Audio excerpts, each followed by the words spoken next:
All right.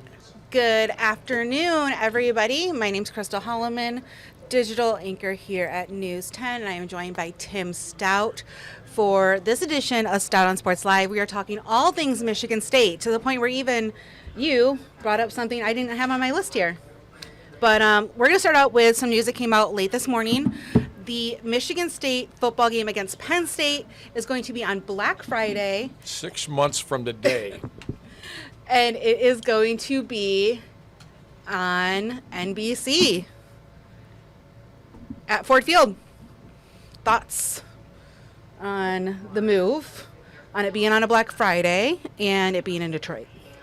Well, this is because the previous Big Ten commissioner, Kevin Warren, allegedly screwed up the new Big Ten rights deal to the extent that more accommodations had to be made for NBC portion of this. I don't have all the dollar changes, but Michigan State and Penn State agreed to give this game to NBC and move it to Friday night. So it'll be 4 days of football at Ford Field. The Lions Thursday, 12:30 on the 23rd against Green Bay. The Spartans at 7:30 the next night. Channel 10 will have that. Channel 10 is going to have 2 November games. The 11th at Ohio State, and this game the 24th at Ford Field against Penn State. I don't think it's a good deal for Michigan State, but nonetheless, if you don't like cold weather, which probably would have been the case outside the next day, then this will be better. And then the state high school football finals, which are normally Friday, Saturday of Thanksgiving weekend, moved to Saturday, Sunday. 4 Saturday, 4 Sunday. So you got 4 days of football at Ford Field on the Thanksgiving weekend. What do you think the weather was a factor in No. them moving, or just? No, it was the issue of the new television rights contracts that the Big Ten signed, as usual, had holes in them, and NBC had cards to play and asked Michigan State and Penn State voluntarily to I don't see what's in it for Michigan State. I would think when they play host to Penn State in bad weather here, I think it helps Michigan State dramatically. Now they're going to go indoors. Penn State will probably sell a lot of tickets for that game. I mean, you're obviously not going to have nearly the home field advantage there that you would have at Michigan State, even if you had less than a capacity crowd in Spartan Stadium on Thanksgiving weekend. Part of the oomph in this game is going to be the records of both teams. And Penn State's highly rated in the preseason polls, all right? Well, they beat State 35-16 last year at Penn State to end the season. This is a one-time shot. The MHSAA agreed to do it. Okay. Because they're partners with MSU and they're partners with Ford Field. So when they were asked to move to Saturday, Sunday, not Friday, Saturday, they felt it was their obligation to oblige. I agree with them. And then they won't have this conflict again where they have to bump to Sunday. They'd prefer to play Friday, Saturday, Thanksgiving, but on this one-time basis, they were willing to do it. Do you think this is a good thing? Because I know Alan Haller was talking about how much the area around Detroit has the population of alumni. And well, on news releases, I never take rhetoric, which was loaded in that news release. Everything's great. Yeah, it's all great. It's all for a good reason. It's just really great. I mean, this is really going to be great. And it's just me. News releases, I never read those statements unless there is factual information not included in the rest of the statement. Tucker says he likes it. I don't know why he would like it. Why do you want to give up your own stadium at the end of the year with a team that when it comes in to play in your stadium traditionally has struggled to play? Now, he may not have had any cards to play, but if you're negative about it, that doesn't go with the teams. That's not a team opinion. Nope. So obviously, every statement's just going to be overwhelmingly positive. And it's not part of the season ticket package at Michigan State. So those who have already spent money on season tickets and parking, that will get refunded for that game to all those people. You'll have to buy tickets separately for the Penn State game. And you'll probably have to pay more for parking if you want to go to the Detroit game. I'm guessing these tickets won't be cheap, no. And good luck with hotel rooms. All that. Thanksgiving Day weekend. I mean, you got 4 nights. You've got all those, so you got 16 high school communities, Michigan State, Penn State, the Lions, and Green Bay. You can't bump those room rates high enough. As somebody who works in a hotel room, that is just ching, ching, ching, ching, ching. Restaurants, good for businesses. That part's good. Not that they needed the help around Thanksgiving, but I digress. So, All right. So Well, 6 months from today.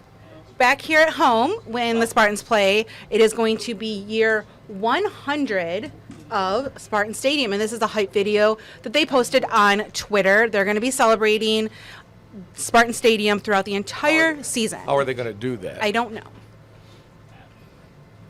Well, it doesn't look the same today as it did 100 years ago. That I do know. I think they might be talking like some stories, some great events that have happened there, the changes that the stadium has made visually, the architecture of it, everything like that. It was called Macklin Field at one time after a guy named Macklin, and then Makes it sense. went to Spartan Stadium. They've never sold naming rights, although you wonder in the world they live in today trying to get revenue. Some of the Big Ten stadiums have sold naming rights, but for the tradition-rich schools like Ohio State, Michigan, Notre Dame, Michigan State, could that possibly be something in the future?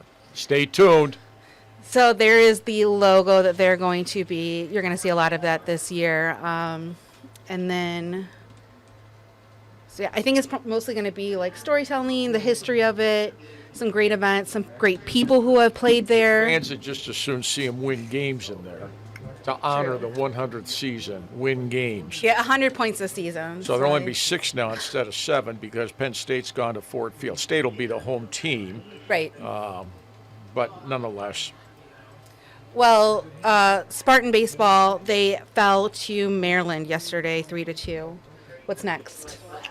they play the loser tomorrow at 11 a.m. our time on the Big Ten Network in Omaha of the Rutgers-Nebraska game, and Nebraska leads that game right now 3-0 in the third inning. They played at Rutgers in the regular season and won 2 out of 3.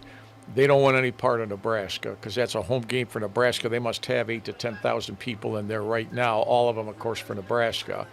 And they're off to a good start against Rutgers. Michigan tonight at 8 o'clock on the Big Ten Network plays an elimination game with Illinois. Loser goes home.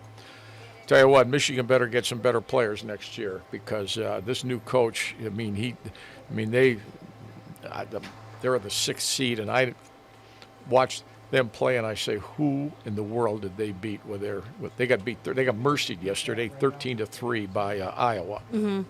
That's pretty rough. And then you said you had some Michigan State hockey news you wanted to share? Yeah, I got to read this to you. Okay. Because we got good sources in here, and my Michigan State inside. I was not hockey your hockey source for once. No, I got that right here for you. Michigan State hockey has flipped a recruit who was headed to the University of Denver, Griffin Jurecki, Jurecki. He was played for the Omaha Lancers. Yep. He was the team's second leading scorer. He's from Grosse Ile. He will join the Spartans as a 20-year-old freshman in the fall. You won't hear that anywhere else. You won't, but that's When snagging somebody from University of Denver is not anything to balk at.